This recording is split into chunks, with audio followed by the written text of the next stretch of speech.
Steve, Nick Friedel, ESPN. Is Kevin any closer to being able to play tomorrow? He's going to practice with us today, and he'll get some extra work in with some of our younger players, and we'll gauge it from there. Are you more hopeful than you have been the last couple of days? Yeah, because he hasn't done what he's going to do today. He hasn't done. So he's doing more today, and then we'll know more after that. Over this side again. Coach Trista Crick, USA Today. We spoke with Kyle, and he talked a little bit about how his life adversity keeps him present on the moment, just through gratitude. For you, how do you particularly stay focused moment to moment? Well, I agree with Kyle. We play basketball for a living, or coach for a living. We're among the luckiest people on earth. I don't know if that was Kyle's angle, but that's how I approach things. It's all perspective. So we are incredibly lucky to live the lives that we do and to be here competing for an NBA championship. And so when you talk about pressure and daunting tasks and all that, just look around the world.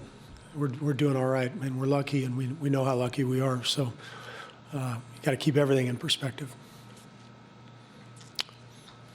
And next question in the middle. Ann Killian, San Francisco Chronicle. Hi, Steve.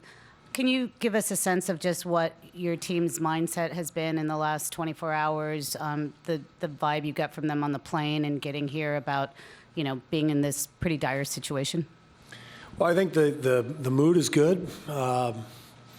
We've still got plenty to play for. And, yesterday was a travel day, so we didn't do anything. So it's not like we've spent a lot of time together. Today we'll watch the film and go through practice and talk about the things we can clean up. But the mood's good.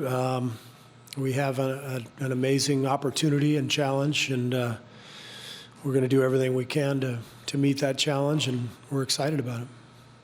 Davide on the right. Coach, Davide Chinellato, Gazzetta Italy. I'm sure you're not going to share many details about this, but I'm curious.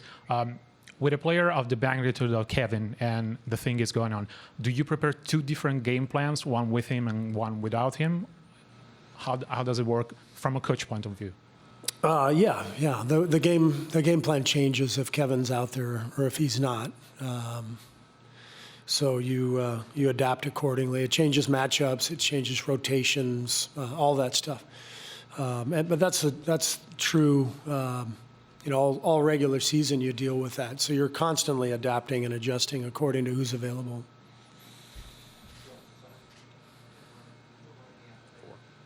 How did Looney come through the other night? And then Looney? Yeah. Yeah, very well. And you, DeMarcus has struggled the last couple. Is this something you're looking at, the 5 spot? We just look at everything game to game, and in terms of matchups, combinations. One of the things that's been a bit of a struggle with the injuries is just finding the right combinations in terms of the numbers that we have and how many minutes guys are playing, and so we're just trying to find patterns that can help everybody who's out on the floor.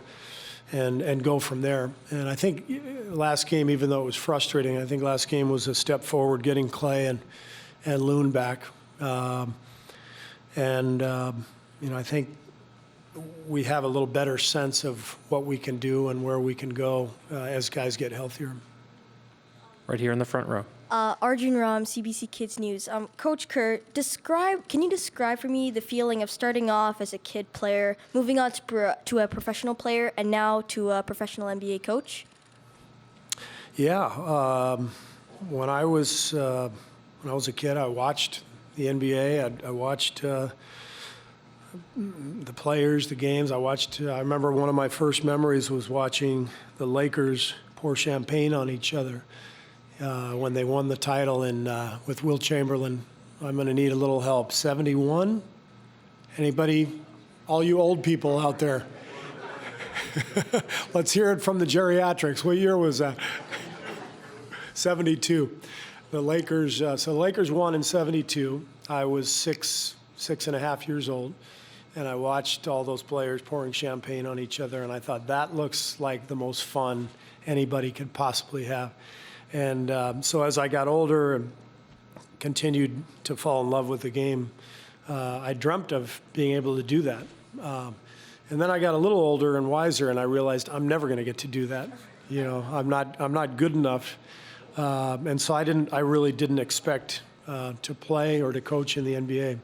So it's all kind of literally been a dream come true. I know people say that offhandedly, but that's really the truth. It really seemed like a dream, and it's come true. So thanks for the question. No problem. Clarification for the Lakers were 69 and 13. The Bulls won 72. Raymond will be next. Save your questions for him.